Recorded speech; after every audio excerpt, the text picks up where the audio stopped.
Can you guys let me know if you can hear me? Hey, Crystal, good morning. You can hear me? So it's about to start, y'all. And as y'all probably already know, Diddy out here literally fighting for his life, okay? He's been writing letters to the judge, trying to portray himself as this good guy. They kind of like uploaded a video of him and his family trying to make it look like, oh, he's this great guy, and um what he did was a mistake. He didn't mean to. But I'm like, huh? Is this the same guy? Why aren't y'all showing the dark side of him? Why are we only showing, him with his family, uh, or anything else for that matter? Show us the real Diddy. You hiding and putting out these, what would you say it is? Fake facade of a good guy. He's not a good guy. I don't like that they're like the whole family coming out and all they're doing is amping up the situation, right? Making it look like um he's not who he really is. A monster, in my opinion, right?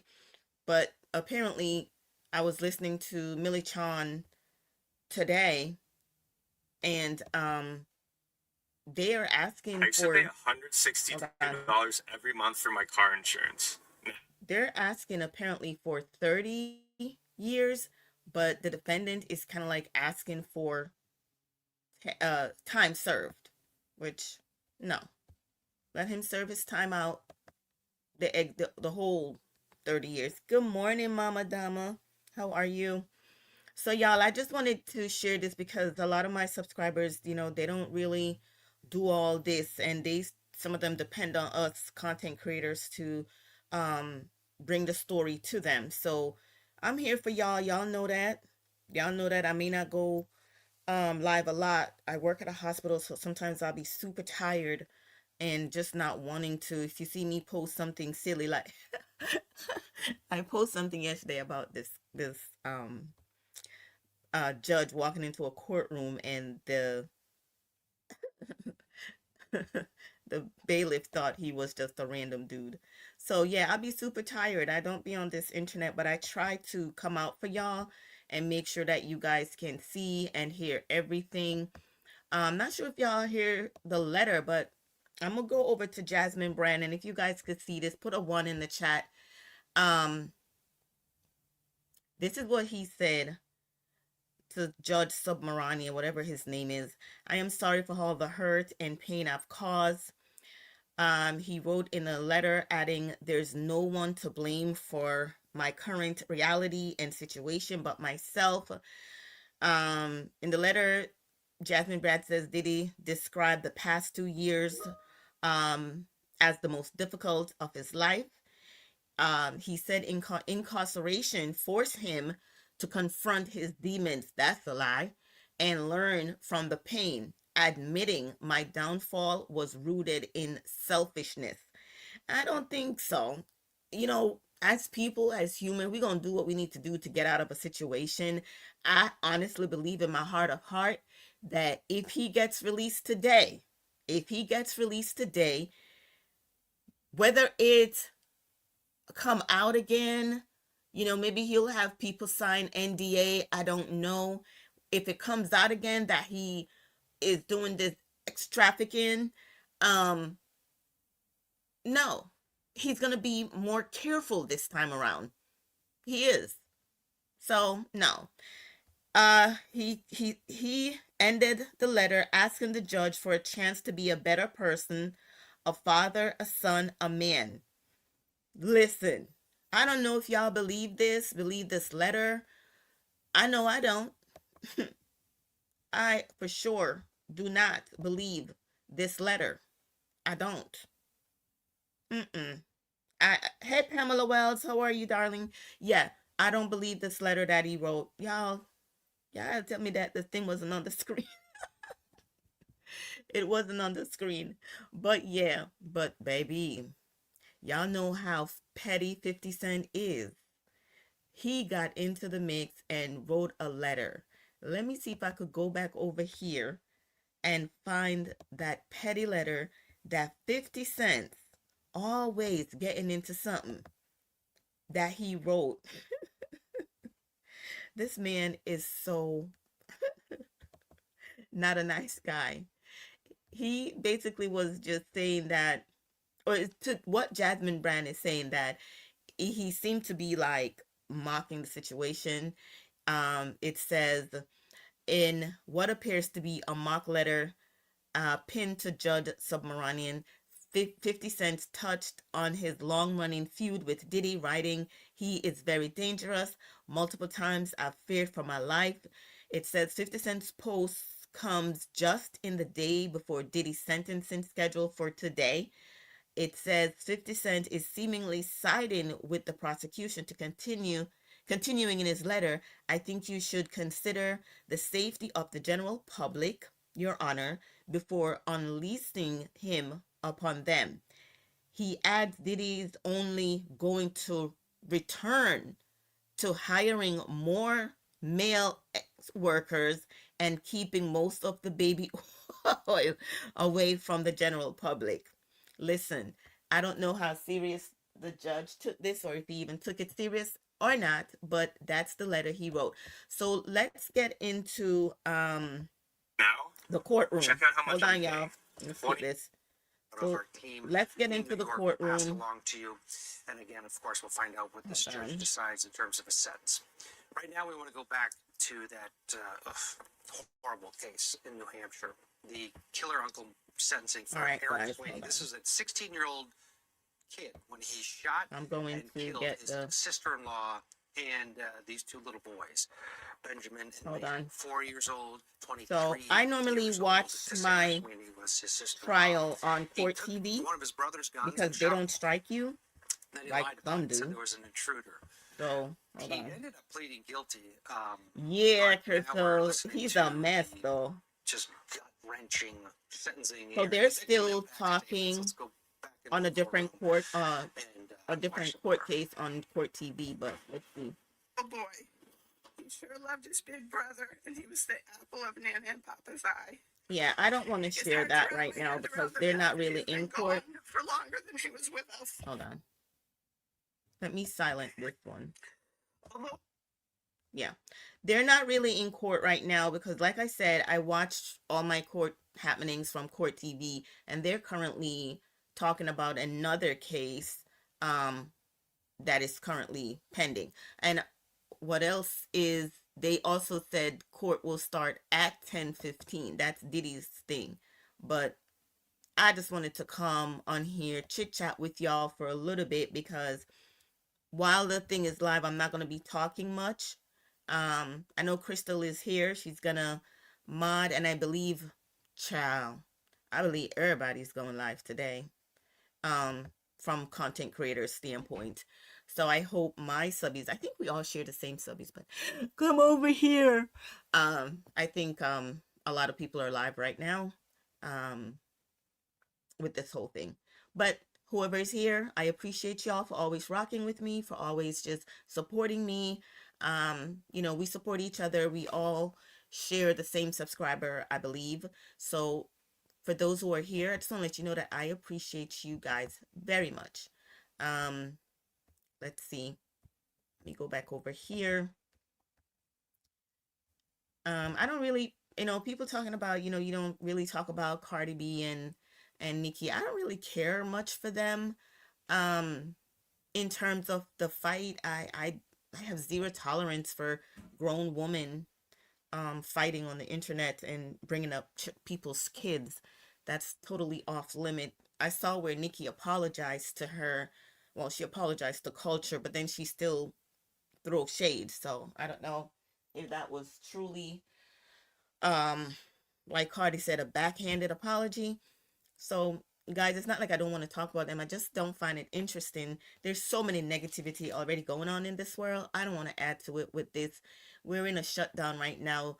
The world is in chaos. I cannot add nothing. Stuff like this can bring stress to you, and I don't want no added stress in my life with nothing that has to do with two beautiful, beautiful young lady.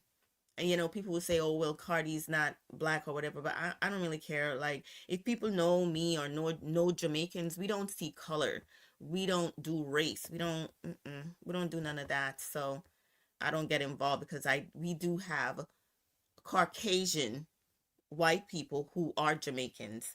Hey, Pamela Wells, did I say hi to you already? I think I did. I think I did. Yeah, but technically we have 5 more minutes before they go into the courtroom. Let me see. Nope, they're still talking. Yeah, 5 more minutes before we get into the courtroom. Crystal, you got anything? Let me see here. Okay, let me read what Crystal says. Crystal said, yes, today Diddy is a hot topic today. Girl, everybody's live. You hear me? Everybody is live today. But I had brought it live before, so I figured, let's go live and let you guys see the conclusion. Yes, but everybody's live today. Let me see what Crystal says. She says, uh, hold on. 50 Cent was throwing shade when he mentioned the baby oil. 50 Cent is sick, and he's been very antagonistic when it comes on to um anybody. He's petty like that. But Crystal, do you hear any background noise? Do you hear any background noise from me? Let me see. Yeah, we got 4 more minutes before they actually go inside the courtroom. I don't see like Diddy's family. I think earlier on I was watching something where they already marched in, like a lot of the family already marched in. So I didn't want to waste time. Hey, Miss Price 60, how are you? Good morning. Welcome, welcome, welcome. We're here, like everyone else who's trying to watch this live sentencing of Diddy. Like, all eyes on him. All eyes on him today, honey. Yes, ma'am. So yeah, we're trying to like I said, I thank y'all. Thank y'all for your support. Thank y'all for being here. I really appreciate each and every one of y'all. I really do. Um, but yeah, we here for this showdown, baby. We here for it all. And Crystal, I know you got the chat. I know sometimes I do have some people coming over and they're not nice. But yeah, thank y'all again. And I'm gonna keep watching the court thing to see if they're in yet. Hold on. You guys may not be seeing this, but I think they're pointing to the courthouse now. Hold on. I want y'all to get everything, okay? Let's see.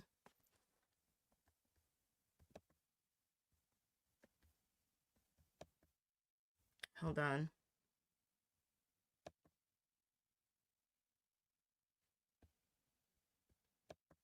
I'm really trying to let y'all see the outside though. No echoes. Thank you. I hope it doesn't act up once I add the the YouTube channel. Hold on. I'm just glad that this is over.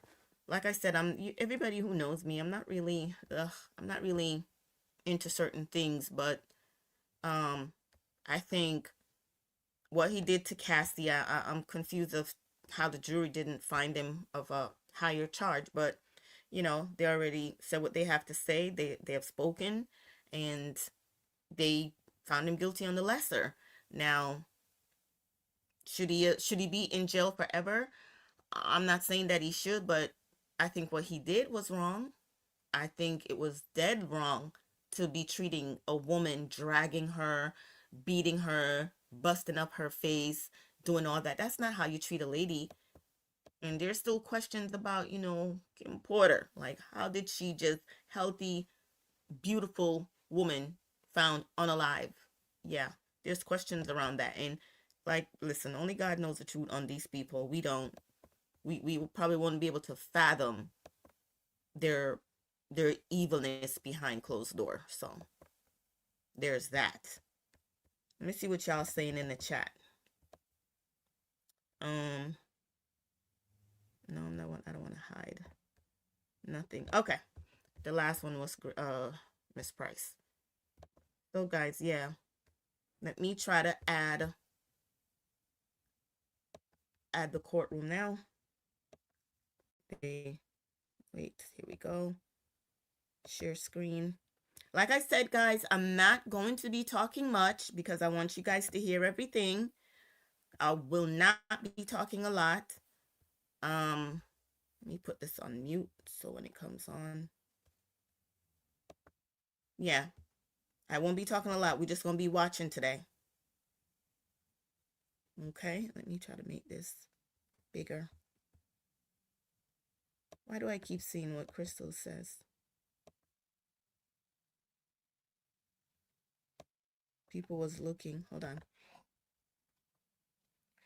People was.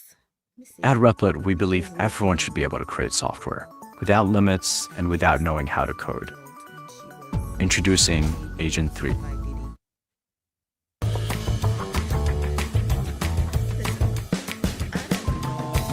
About somebody being an adult at that age. If we all have children, right? Yeah, do we have some kids that are fast and they want to go out there and do their thing? From my understanding, her parents knew of her being with Diddy. We can't say because scientific, they said people's brain is not developed until like 22, fully developed until 22. You know, how she got into Diddy's palms, I don't know. I really don't know. But I'm not going to blame the victim. I will never blame the victim. No. So y'all, um I need y'all also to watch the other content that are out there because I'm really not into Love and Marriage Huntsville.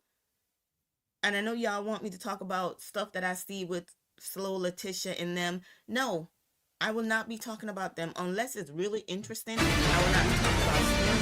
I will not be talking about anything. Welcome back to Court TV Live. I'm Ted Rollins in for Julie Grant on this Friday guys. morning. It's a busy Friday here at Court TV.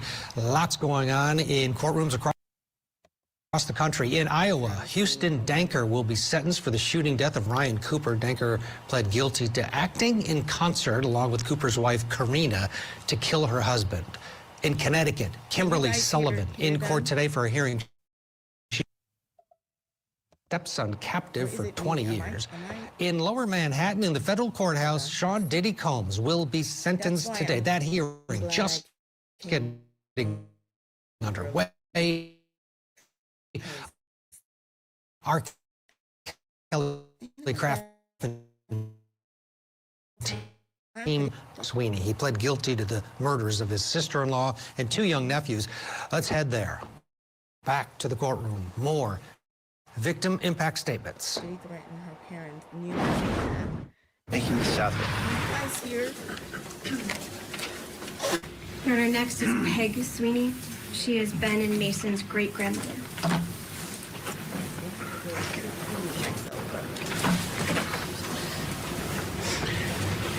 Good morning, ma'am. Child, this is... My name is Margaret. I go by Peg. Last name is Sweeney, S-W.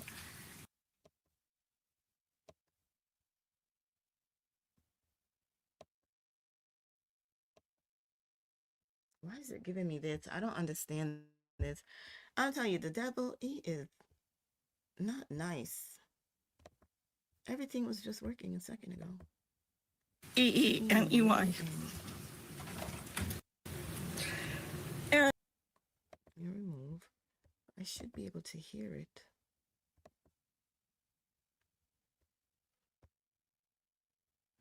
Okay, let me go back up.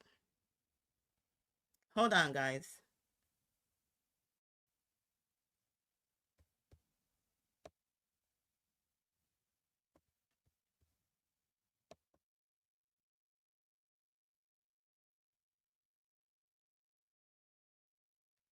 What's going on?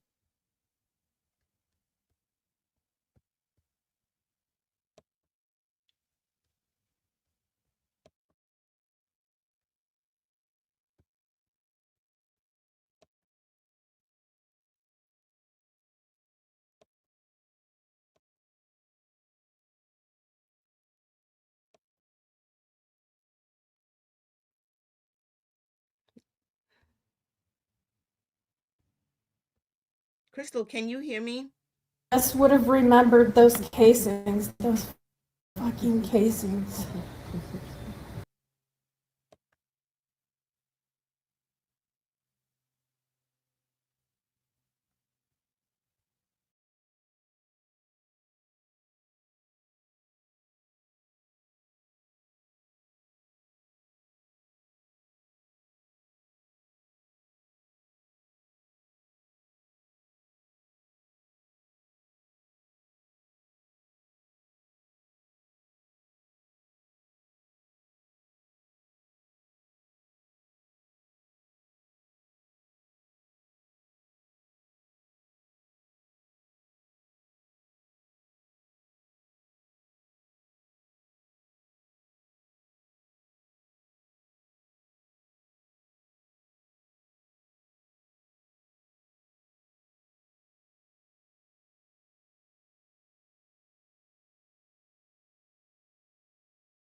I don't get this. I'm gonna go out again.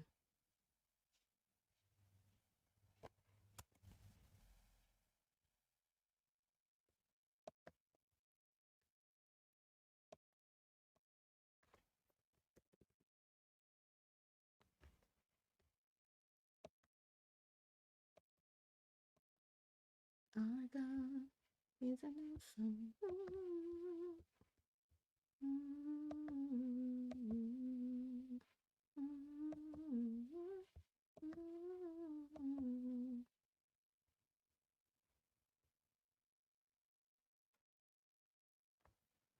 Here we go with the foolishness. I honestly feel like People are so stingy with their content. Like, come on.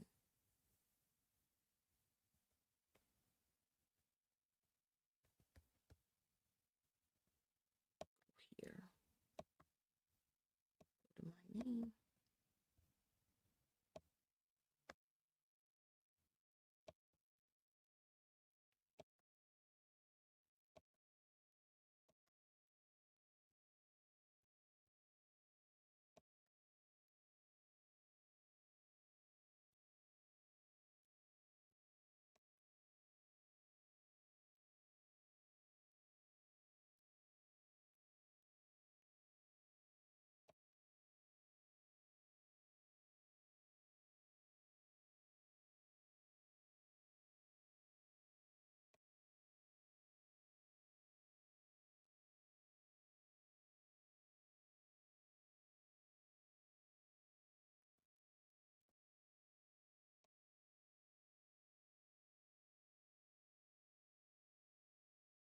Teresa. Teresa.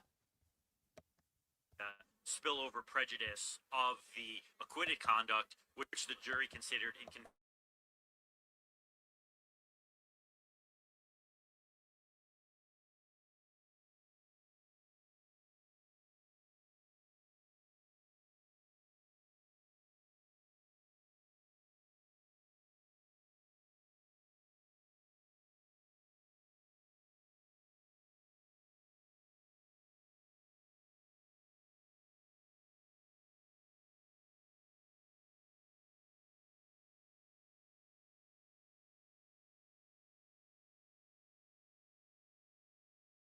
Options. Seth, I just want to, we just got an update real quick, Antoine. I just want to update you real quick. We did just get an update just a minute ago. Sean Combs has entered the courtroom.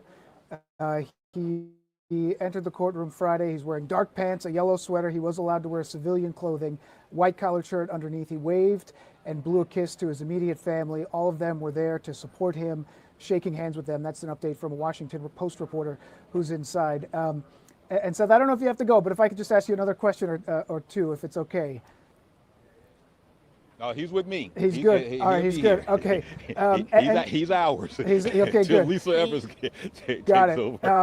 You kind of were talking about it, and it sort of struck me as we sort of see this update of Combs coming in. He's there with his family. We've read his statement, the letter he wrote to the judge. He will obviously speak today. But isn't there a difference between specific deterrence and more general deterrence, where a judge may say, hey, for you, Sean Combs, I think you may not commit these crimes again. Maybe I believe you that you're rehabilitated and all of this. But at the same time, I have to take into consideration what this conviction will mean to the general public, so I had to get in terms out of of what it. kind of message that will be sent. I mean, is that something that the judge is going to have to balance here? You are absolutely correct. There is a difference between specific deterrence and general deterrence. Okay, that's great. Thanks, Pamela. You guys, please watch this live for me. Watch the chat for me. That he doesn't commit any further crimes. And the government's argument here is that, well, we have someone who's been committing crimes for decades, right, going back to the 90s. New York Presbyterian has a new Center for Advanced Care in Westchester. With world-class doctors from Columbia and unmatched expertise, it's a reimagined healthcare experience close to home in Westchester. New York Presbyterian, the one. Who's learned his lesson. He spent 13 months in one of the worst prisons in this country, and you're never going to see him again in the criminal justice system. The general deterrence angle, you're 100% correct, is sending a message to the public that if you commit a crime like this, you're going to get a significant sentence that will hopefully deter you. And that's something the court has to weigh, both specific deterrence and general deterrence, in fashioning the appropriate sentence for Combs today. And then ultimately, Super Marion has to be comfortable with this decision. Once he renders it, he has to stand by this. Ultimately, this is his decision, right? He has complete discretion right now, right? The sentencing guidelines are just advisory, and he has to do what's the most comfortable, and I'm sure he's been thinking about this since the date of Combs' conviction in early July. He has said 3 months to just think about it, but he may go into that courtroom. I've heard from other federal judges, they go into the courtroom having an idea, but they want to hear the presentations. They want to hear what the government has to say. What do the victims have to say? What does the defense have to say? What does the defendant have to say? And then he may take a break before pronouncing his sentence. So they oftentimes go in with a number in mind, but sometimes they can be swayed higher or lower. But yeah, ultimately, he's the one who has to be the most comfortable with his decision. He has complete discretion in that courtroom. And we're all waiting to find out, what is that discretion? Stand right there. Dan, do you have any other questions? Anybody else weighing in on any of our platforms? You know, we're tracking exactly what's happening on our YouTube page. Obviously, all morning people have been watching. It really becomes a community on that social media page on YouTube of people when they're trying to gather comments. They're making comments among one another. But Antoine, and I don't know, Seth, if you can weigh in on this either, but, you know, I grew up in the 90s. I'm 45 years old. Sean Combs was at the center of so much of pop culture at that time, sort of the emergence of East Coast rap and hip hop sort of folding over into the media in general.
How are you processing, you know, just the people that are down, you know, just how do you receive that being a legal, you know, a lawyer and a legal expert? I come to this courthouse all the time. I'm down in this area all the time. The scene that you see today is unique, right? Hundreds of people gathered. I was walking from the subway over here to the courthouse, and you know, you got people with boombox playing Notorious B.I.G., playing Puff Daddy songs. There's definitely a large pop culture presence here. You feel it just walking off the subway in the surrounding blocks and the hundreds of people that are surrounded throughout the courthouse today. You definitely feel that presence. And you got signs, you've got a large gathering, you've obviously got this large press gathering. So you definitely feel the pop culture presence in what's happening inside that courtrum. Yeah, Dan, but you weigh in, you know, I mean, like, we're going to have a comment from one of our YouTube viewers that we're going to put up on the screen here. And this is sort of in the opposite view of a lot of what we're seeing today. This is someone who's saying Diddy deserves everything coming to him. He needs to be put behind closed doors and bars for years. What about all the victims? Anyone saying free him needs to be put behind doors with him. We know that there will be some of the victims here who will speak, or at least the letters have been submitted. How will that weigh on the judge? I mean, Mia, I believe, is one of the people who there was some legal wrangling about whether or not she was going to be able to speak, a woman who's testified under a pseudonym, but she will be able to speak today. Can you talk a little bit about that, Seth, sort of how that may weigh on the judge's decision? You go, Seth. Yeah, so, you know, the judge is going to hear from, as you said, Cassie and Mia, and we're unclear whether or not he's going to hear from Jane. But clearly it's going to be, you know, tearing at the judge's heartstrings, right? Saying this is how this person affected my life for decades and will affect my life moving forward forever. The trauma that I've gone through, the fact that I was victimized by this person who I loved again and again and again. You know, that's what the judge has to hear and consider in determining what is the just and proper sentence. But certainly... Also, just when you talk about the victim statement, we say victimized again and again, not just by him. I mean, you know, we learned that there were hired male escorts, you know, that were part of these drug-fueled sex marathons, you know, to which he has been, you know, accused of, you know, of doing. And Cassie Ventura is now a mother, you know. she's since become that. So and we also want to point out, Dan, just to acknowledge the comment that you just made. Not everyone down here is a supporter, and on the way up, can tell you a number of people, who, may have recognized a couple of us, like, he needs to be behind bars, he needs to stay, so we want to point out that not everybody that's gathered across the street, is here saying free Diddy, anything like that. Yeah. There are a number of those who saying no Diddy, to be perfectly honest with you. And we know that, I believe from what I've seen, and I actually watched the video this morning of Diddy, who will make an appeal to the judge through a video, like an 11-minute video that's going to be played in court today, essentially showing him as a community leader, as a father, with some of his children, different ages there. How unusual is that to be able to play a video in court? That seems like that never happens. It happens in rare cases. I've done it before, but it happens in rare cases. That's why the judge required the defense to share it with the prosecutors and the court last night. It was released late last night. It's unusual, but they're trying to humanize Diddy, right? The judge heard so many bad things about this person from multiple different people, and didn't hear from him and didn't hear from any of his family. And what they're trying to do is give the judge another side of him. That's what the letters that were submitted in support of his sentencing memorandum do. But the video just takes it to another level of trying to get the judge a feeling for who else he is as a family man, as a loving member of his community, and give the judge something else to think about, not just the person that he heard about who was committing these awful acts that he heard during the trial. I have one for you, sir. To what degree of envy, great or small, do you see yourself where you on, having to be in Judge Supermarion's shoes? Look, it's tough shoes to be in, especially for someone who doesn't have as much experience as he does. But I'm sure he's going to, weigh all of the factors appropriately. And find what he is the most comfortable with, the sentence that he feels is the most appropriate. We're not all going to agree on whether or not it's the appropriate sentence, right? As I said earlier, I think the government's ask is extreme in this case based on what he's been convicted of. But it's the judge who ultimately makes the decision and has complete discretion. And if the sentence is excessive, that's another avenue for Combs' legal team to appeal to the Second Circuit Court of Appeals. But I wouldn't want to be in his shoes in a high-profile case like this when you don't have the experience and you haven't handled cases like this before. They're tough shoes to be in because you've got very divergent perspectives here from the victims and the government on one side and from the defense and Combs on the other. They could not be more different pictures of who he is and what happened here. He's just going to have to dig his heels in, stand by his decision, and everyone else is just going to have to respond accordingly. Yeah, that's why I think this sentencing hearing is not going to be so quick. I think this is going to take hours if it's even completed today. Like I said earlier, there's been some rumblings that it may not be completed today. But yeah, he's going to weigh all of those things and give it really hard thought, and I'm not envious of being in those shoes. Guys, just, the world is watching. We just got an update. Wait, 1 second, Antoine, 1 second. We just did get an update. This is from the Associated Press 2 minutes ago. The U.S. attorney, one of the assistant U.S. attorneys, said Mia changed her mind about speaking in court after Combs' lawyers submitted a letter objecting to Mia's appearance. The letter, the prosecutor said, can only be described as bullying. The judge agreed, concluding that the tone of the defendant's letter was inappropriate and advising Combs' lawyer not to do it again. What do you make of that, Seth? Well, I did read the letter that both the government had submitted and that Combs' lawyers had submitted. I know that Combs' lawyers took a very aggressive stance, saying that she testified under a pseudonym. They believe that she lied under oath, and they also believe that he wasn't convicted of any of the counts related to her.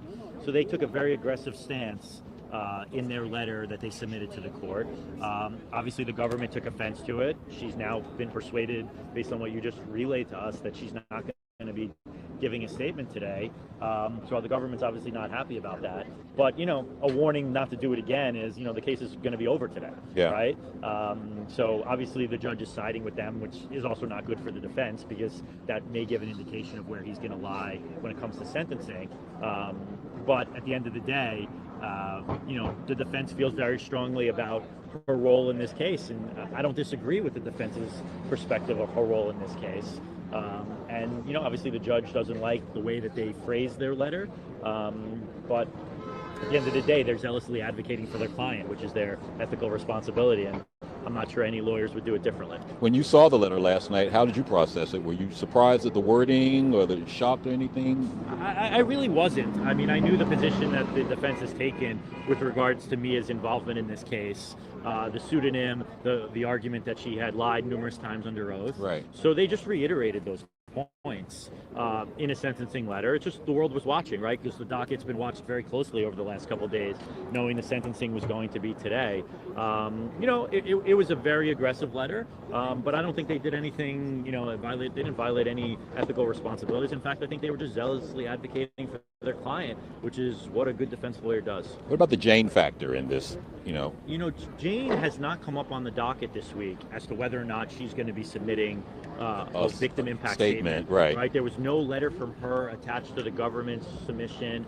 So I know there's been a lot of rumblings as to whether or not Jane is going to be showing up in the courtroom today to give a statement to the judge. I think we're all waiting to hear whether or not that's going to occur. Now, let me ask you, wouldn't that have to be part of discovery, or wouldn't the witnesses list have to be shared with both sides? She couldn't be a surprise, right?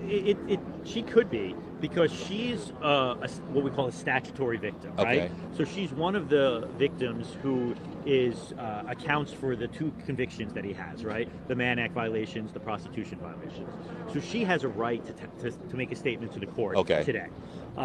It'd be unusual for the government not to indicate it one way or another in the lead up to the sentencing. So it's certainly possible that they didn't know. Maybe she was on the fence, just like Mia, not wanting to make a statement today.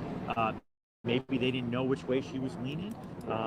But it was unusual that she didn't submit a letter as part of the government submission. And so we'll see if she shows up today to make a statement.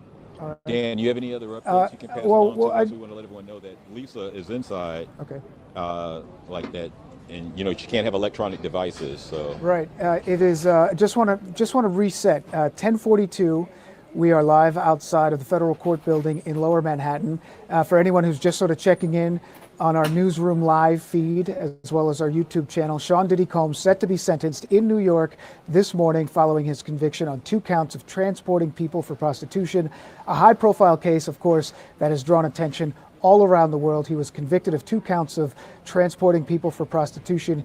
He was let off on the more serious counts. He's still, though, facing up to 20 years in prison.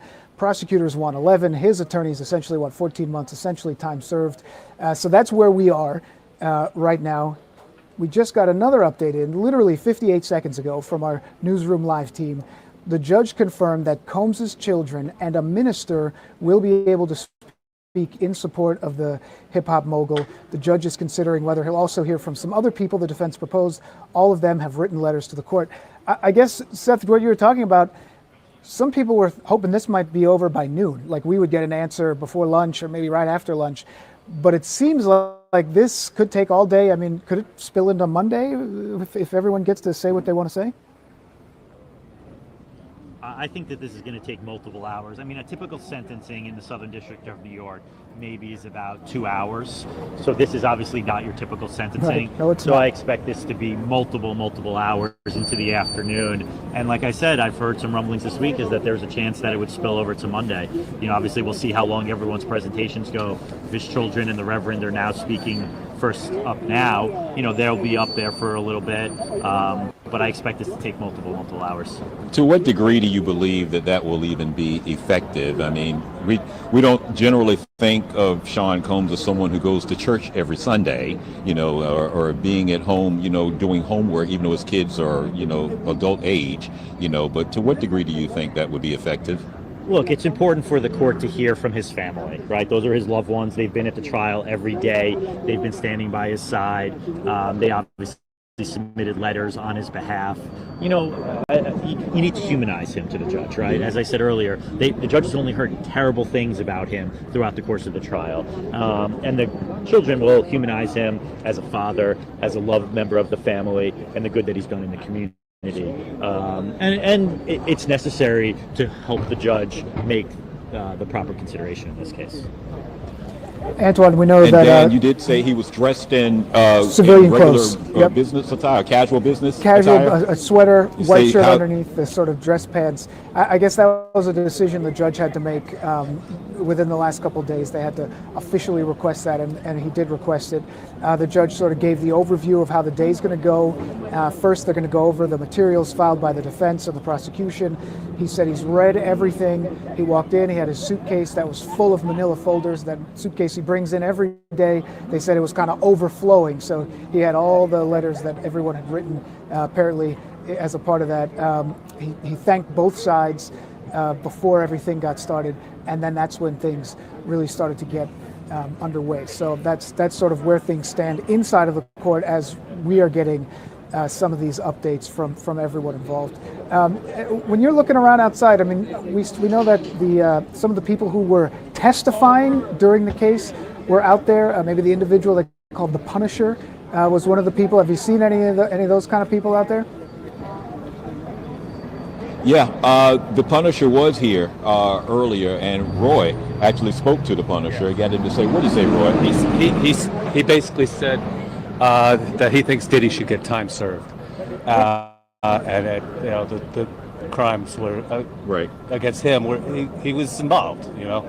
So, but he was more like he's served enough. And the Punisher was the escort, who's been here, and right, Punisher was one of the escorts, you know, that was there.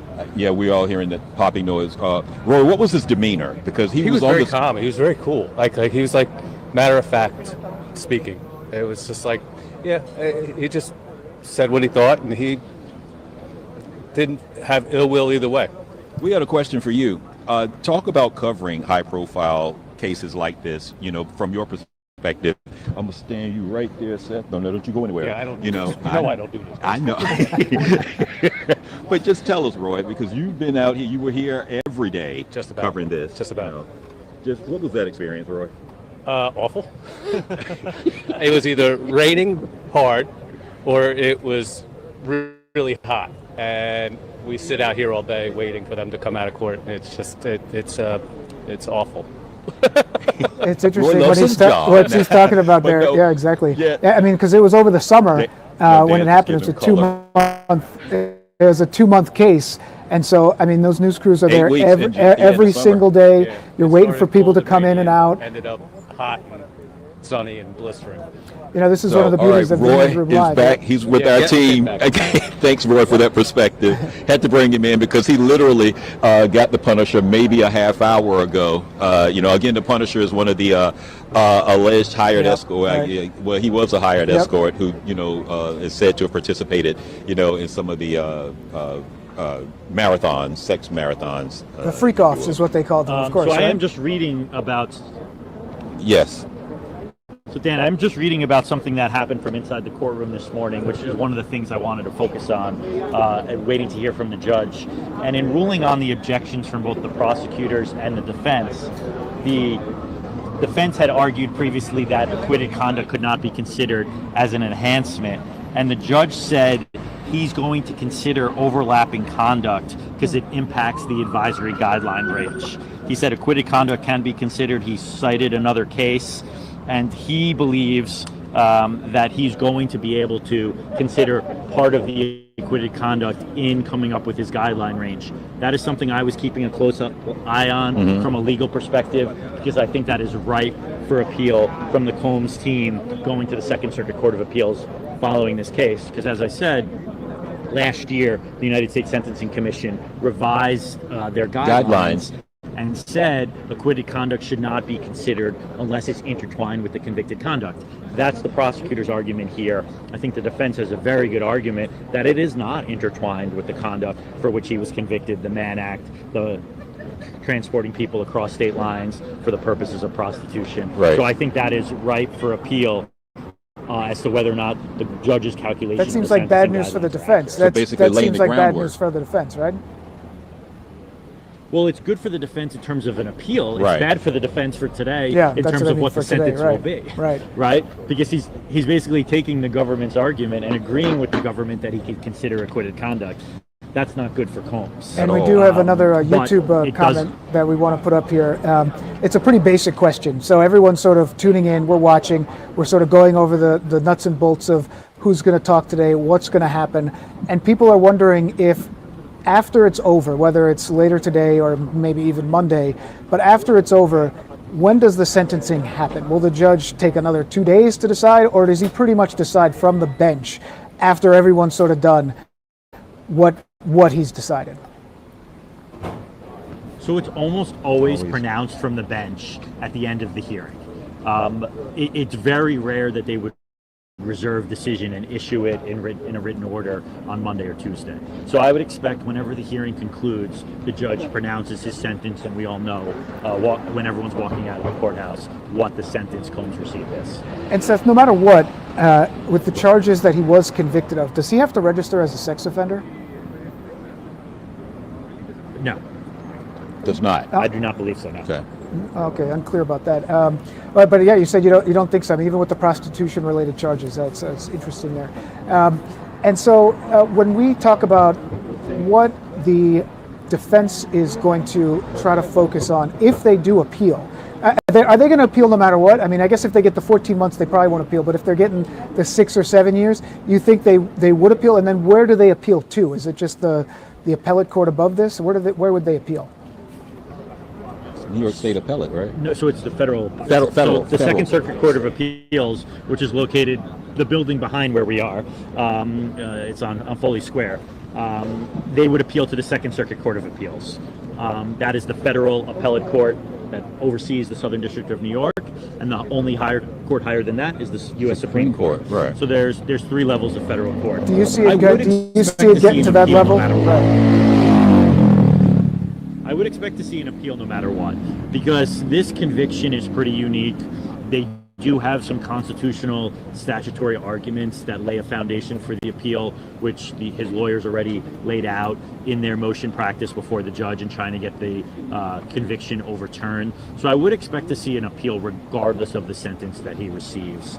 And like I said, I believe that some of the things that have already happened in the courtroom may lay a further groundwork for the appeal. Right. And one of the things they argued in their motion was that the spillover prejudice of the acquitted conduct affected the jury, and the jury would never have heard it if he would only had been charged with the Mann Act violations.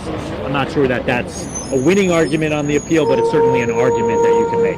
As I said, I think you're probably familiar with it. I don't know how many clients you have down there, but where he is in custody, in federal custody, over in Brooklyn, I mean, there are some high-profile people who he is in custody with. I mean, this is Sam Bankman-Fried, the cryptocurrency case. At some point, the Luigi Mangione is there as well. I mean, is he still there? Is he still in that same federal lockup in Brooklyn where some of these other high-profile people have been? Absolutely, yeah. And in fact, he got letters of support from some of those other high-profile individuals because of of the programs that he's reportedly been running from the prison. But yeah, he's still at the MDC, and the MDC is a facility where you're held awaiting trial and awaiting sentence.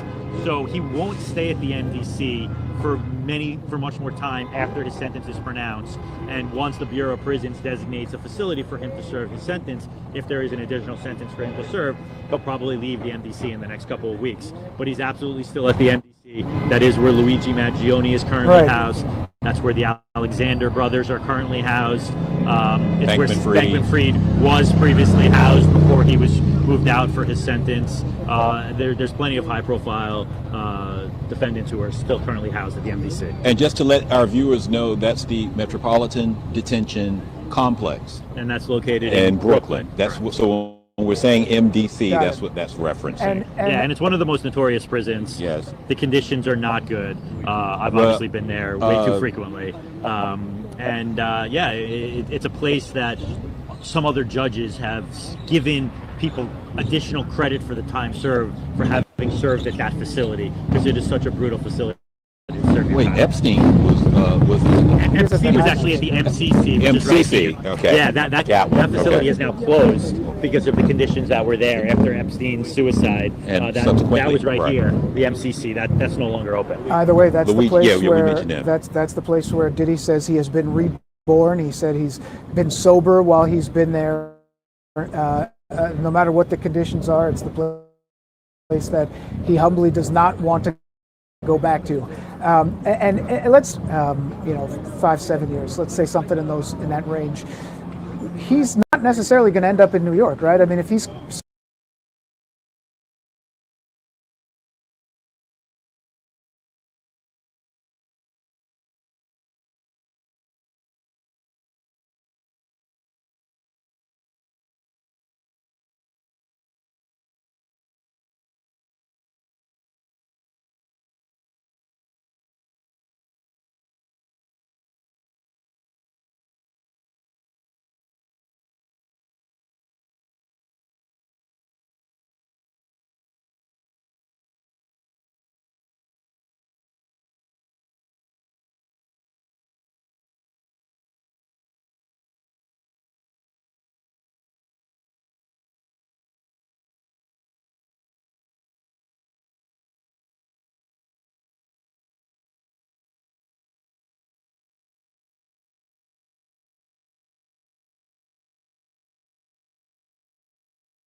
sentenced to federal prison, he could go, that's obviously all across the country. Anywhere in the country. country. Go anywhere, right? I mean, what would typically happen in a case like this?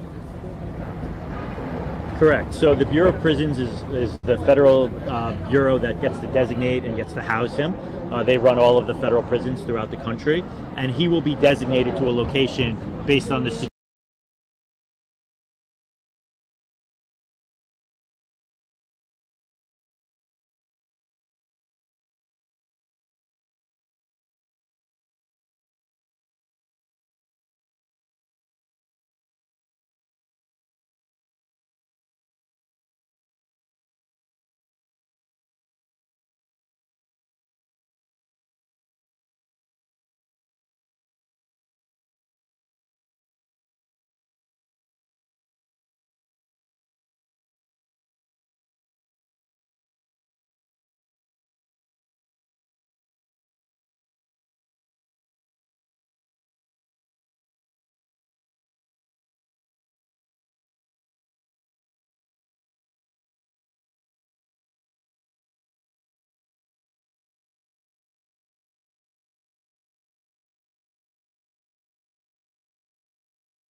security level that he's deemed, and where they have open beds. The defense is able to make requests based on being close to family. Obviously, a lot of Diddy's family is not in New York currently, right? I think his kids reside in California. I know his mansion where he wanted to be out on bail is in Miami. Yeah, Florida. So I don't know what they consider to be his home base these days, but the defense does get to make a request that he could be close to his family, and the Bureau of Prisons is supposed to consider that so that it is not too much of a hardship on the family. Well, I just want to look over my shoulder just to keep our eye, Dan, hold on one second, just to see. Got a couple of signs there. Dan Foley, our other colleague who's down here, he won't be able to zoom into that just because of the spacing that we have here with the other media there, but we are starting to see a little bit more signs. To be perfectly honest with you, Dan, as for the number of people that are down here, and we know this could possibly grow, I was actually expecting a little bit more, to be honest, particularly like what happened the day the verdict came down. Yeah, I mean, I still thought it was pretty chaotic walking to the courthouse today. There were hundreds of supporters. Remember, they were there. all in the street, back in July. I think the NYPD and the Marshal Service, they've gotten this on lockdown for the moment. I did see someone getting arrested on my way over here. They blocked the. Normally we can walk around the back of the courthouse, but they blocked that off. The side entrance. They established a pit. For the media crews to be there, but everyone else has to go around and then come up. This way and then enter at Baxter. So that's just part of the lay of the land. There's definitely a few hundred people out here, but we'll see if that grows over time. No one knows how long the sentencing is actually going to last. So we'll see over time whether or not the amount of people outside the courthouse grows. Okay, got it. Thank you guys very much. Go ahead, Antoine. Were you gonna add one other thing? Well, no, I was just when we were talking about perspectives again. I remember when R. Kelly, you remember that was in Brooklyn. Yeah. Oh, yeah, of course. When that happened, and I was covering that one, and it was raining. Going to Roy's point, it was raining, it was cold, but the people were still out there. Those who were his supporters, again, those who were not in support of him. So that one was a little bit more animated, if you will, and in a much smaller area, where that courtroom, that's Eastern District. Yeah, Eastern District, courtroom over there in Brooklyn.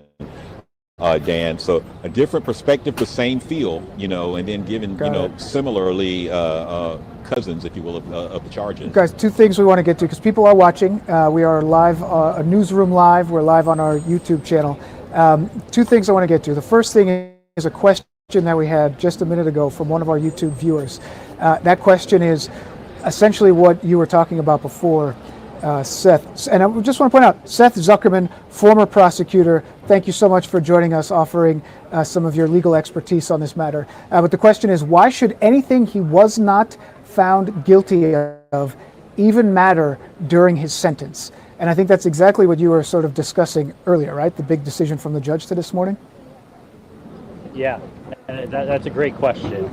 The government's argument as to why it should be considered is that it's intertwined with the conduct. The future doesn't need bystanders. It needs self-starters with limitless ambition, eager to look at our challenges and step up. Be revolutionary. That he was an adulterer. The jury heard a lot of that evidence. Now it's for the judge to pronounce a sentence. And in coming up with his sentence, the first thing he needs to do is come up with an advisory sentencing guideline calculation.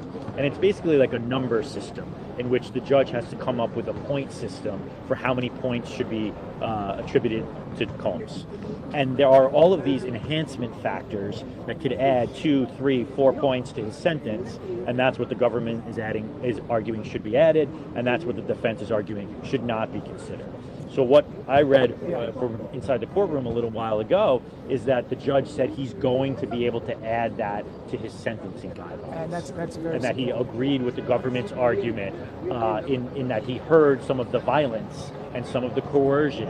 And, you could take that into consideration of other things that the person has done in pronouncing the sentence. And the judge said, okay, I think legally I'm able to consider that. Now, I completely agree with what the viewer is saying in that, it makes sense from a common sense perspective that, well, he was acquitted of this. They shouldn't be allowed to take it into consideration. The other argument there is the burden is beyond a reasonable doubt. Right. And the judge doesn't need to find a factor beyond a reasonable doubt in order to take it into consideration. So the flip side of the coin is to say, well, what if he wasn't charged with that to begin with, right? Then can the court take it into consideration? And the answer generally is yes. That they can't take it into consideration, and the United States Sentencing Commission is trying to advocate for defendants that they acquit conduct cannot be used against them. But unfortunately, the judge has ruled with the government in that he's going to be able to take into consideration some of the other things that he heard in coming up with the sentencing guideline calculation. Roy and Dan are trying to move me closer into the frame. Move back, Dan, but just to tail into that, the prosecution is asking for no less than 135 months, which is basically 11 years and 3 months. And then defense wants no more than 14 months, but figuring in a year that's already been served basically means that he could be out by the end of the year. Yeah, even sooner than that. But yeah, I mean, they're basically asking for a time-served sentence. Right. And the government is asking for a little bit more than 11 years. And as I said, the Department of Probation has recommended a sentence that's a little bit under 6. I think it's like 5 3/4 to something that's a little bit over 7. So we'll see where it plays out. And the max for each of those 2 charges that he was found guilty of is 10 years. 10 years, and the judge he could just go say 20 and be done. He could run it consecutive and say 20. That's the maximum that he could receive. I find that to be unlikely, but it's certainly possible. I'm so happy that Antoine, you hit that key point there about the difference in the sentencing, because it's 11:02. So just want to time check. We've been on our Newsroom Live feed here for more than an hour. We thank all our viewers. Seth Zuckerman, we thank as well for joining us, offering that legal expertise. Before we wrap up, there is one thing that I wanted to get to here. Go ahead, Antoine. Yep. Dad, one second. Becky Cook, our yeah, that's what I was just about to ask you about the cameras, right? That's what you're about. Okay, yeah, about the cameras. Because we are getting had a chance a lot to of check those my comments. phone, and she's been texting me. We are getting those comments a lot from our viewers. And why aren't there cameras in the courtroom? I'll walk it through. Go ahead. Yep. I'll explain. So what happens is that I'm gonna get. Seth, you step 1 sec back, right there. Danny, can you just show the front of the door a little bit, if you will? So what happens is, now the door that we enter in, as far as the anyone who's entering that's a non-court employee, is just to the right. If you're looking at the door that you're seeing right now, you can't see it from this angle, so just give you that it's right around the corner from the one you're looking at, which is the main entrance that the attorneys, judge, court personnel go through.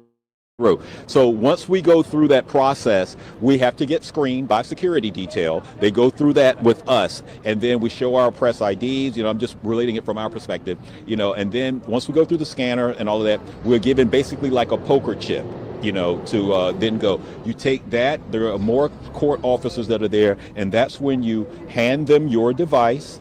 And in this day and age, it's not just phones. They actually are taking the earbuds, in some cases, because they can also be, some of them are fancy now recording, so the court actually taken to the, taken into consideration the advancement in technology, if you will, of even things like this. And we surrender those because in federal court, there are no phones allowed in. You can take your laptop, so that's how some of the notes are coming out, that you can do that. And generally, like old school, journalists, like I have always tried to follow in that line. I always just take my legal pad and a pen with me. I just take notes longhand, like that. But no phones are allowed in there, which means that you can't take pictures and things like that. This is federal court. Now at the local level, it's entirely up to the discretion of the courtroom. The judge can say yes, say no. We submit paperwork for that, but that's why I mentioned earlier about no phones being allowed, because we have to surrender our devices. And Dan, you know this very well.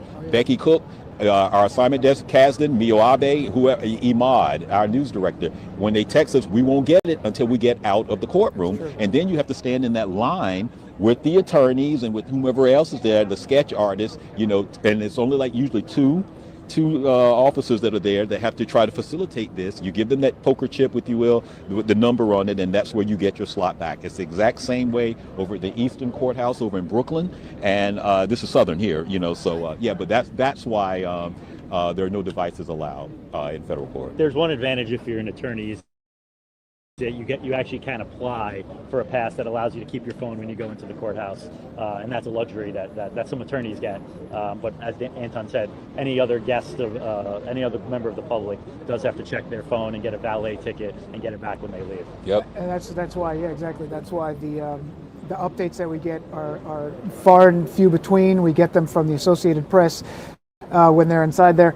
It's also why we get those great sketches, because there's no cameras in the courthouse.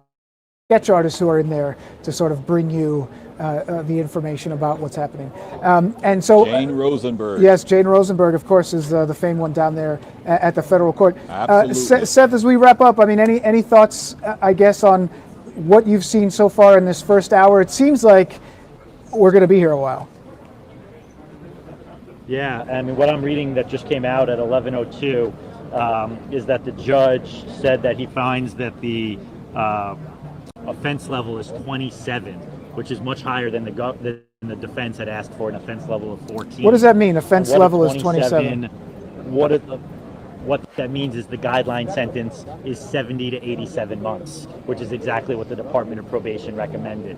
So that means in order for the judge to pronounce a sentence less than that, he will have to do a downward departure from the sentencing guideline range. And what it really means is it's not a great start for Combs, because the judge finds that the initial guideline range is higher than what the defense argued. So does that mean, is that common at the beginning of these proceedings that the judge kind of says, hey, look, here's where I'm at, try to sway me one way or the other? Well, he's not saying where he's at. The judge is required at the beginning of every sentencing proceeding to do a sentencing guideline calculation, because the sentencing guideline calculation is what the defendant can appeal later on to the Second Circuit Court of Appeals. So before pronouncing a sentence, the beginning of every sentencing hearing in federal court, the judge does a guideline calculation. He hears what the defense argued, he hears what the prosecutors argued, he sees what the Department of Probation has recommended. And so it's not uncommon for them to make this initial calculation because they're required to do so. And then they need to apply what we call the 3553A factors in then determining what the just sentence is. But hearing what the judge just said is that I agree with the Department of Probation that this is the guideline range, 70 to 87. That's much higher than what the defense argued what the guideline range was. So if you are a prosecutor at that table and this comes out, how do you process that? The prosecutors are probably happier with what the judge said is what he finds to be the guideline range at this point. Obviously, certainly not what they are looking for, but they should be. The judge can go either way. Correct, but this is without, Anton, this is without the enhancements, right? Right. So he could apply additional enhancements for violence, for other things that he finds that may get us to where the government's range was.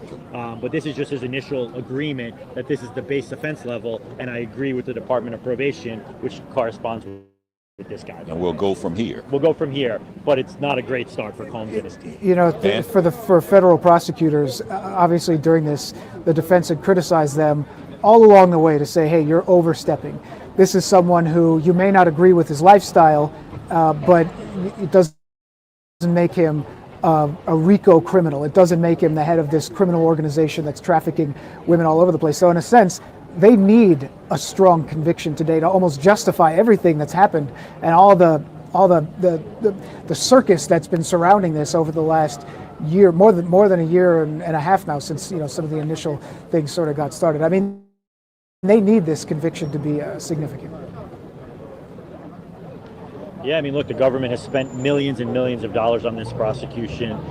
They've spent years on this. They filed very aggressive public charges against Combs, charges that couldn't stick once the jury evaluated all of that. Yeah, they want a significant sentence, but this was still a loss for the government at this point. The fact that he was acquitted of the RICO conspiracy and acquitted of the sex trafficking. Which a lot of people thought running a criminal organization empire was an overreach anyway. It clearly was, and the jury agreed with that. All right, guys, it is 11:09. We've been on our newsroom live feed for more than an hour. Just as we wrap up, Seth, I know you asked you a second ago, but you keep getting the updates. I don't know where your phone is plugged into, but you keep getting those updates there. Any last thoughts? Any last thoughts for as we sort of wrap up here this morning? Well, I mean, I think, based on the information I just relayed, it's not looking as positive for Combs as I thought going into today. I had indicated earlier I was really looking to see whether the judge was going to consider any of the acquitted conduct, and he came in pretty early on and he said, I think I can consider some of the acquitted conduct in pronouncing my sentence. So, my thoughts are to continue to see how much he references the acquitted conduct, because as I said, that will be further avenues for appeal for the defense as this day proceeds. But I still stand by that. I think he's going to tether his recommendation, his sentence, to the Department of Probation's recommendation somewhere near that range, and less than what the government's asking for. But and again, share the range, Seth. Just the range is 70 to 87 months, so that's 5 3/4 years to a little bit over 7 years. And so I think he may come in somewhere around that, which is clearly going to be a loss for the defense, as they're asking for, in essence, time served. And before you go, Dan, just to let everyone know that I will be here. I will be outside. So the minute that we, get information, share it to us. We will again be bringing everybody updates on Newsroom Live. And Lisa Evers again is inside at some point. She'll be able to come out and she'll be able to join us, and then she can add a little bit more perspective, since she was in the courtroom, having heard the statements, having watched the video, having listened to the both sides, and then the body language, which is also telling, in sure this. Is. So we'll be able to bring you that essence and that flavor as well. All right, Antoine, Seth Zuckerman, former prosecutor, thank you very much. We appreciate it. We're going to take a quick commercial break on Fox Local Newsroom Live. If you are watching YouTube, we are going to keep the cameras up and running. We know a lot of people like to watch those streams, and so they're not going anywhere. We'll be up all day. Thank you, gentlemen.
All right, guys, it seems as if they're on a break and we're just basically watching the court door.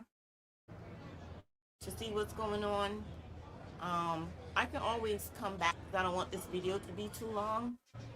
I can always come back. What do you guys think? Hey, Sandra Johnson. Oh, yeah. Replay again. Boop, boop. What do you guys think? Because I don't want to sit here and just watch the courtroom door, you know, and make this video long. So what I'm going to do, I'm going to come back when it's close to a verdict, and then we can talk about it then. All right, guys. So I thank you again so much for y'all's support. We should be coming back up with something they can give us, because watching the courtroom door, no, that's not happening. All right, Crystal, thank you again. My super mod, thank you. Johnson. Exactly, like she really didn't miss anything. So, yeah, so I will definitely come back when there's something, because all they're doing right now is showing us the court doors, and that's not helping us. That's just dragging this thing out. We ain't got time for that. All right, guys, so I will see you maybe in another hour or two. All right, talk to you later. Bye.